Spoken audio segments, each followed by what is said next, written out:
While most people are an average cap size, there are those who have difficulty in finding a size that fits them just right. Measure your head to find out what size you really are. You will need a soft measuring tape.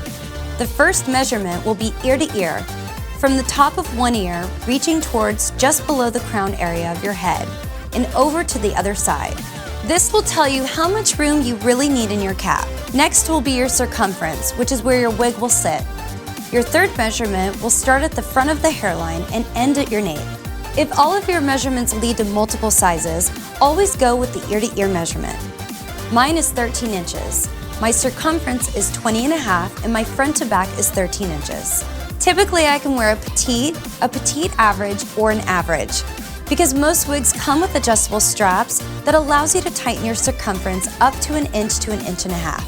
Thanks for watching, and be sure to subscribe, that way you won't miss out on our newest videos.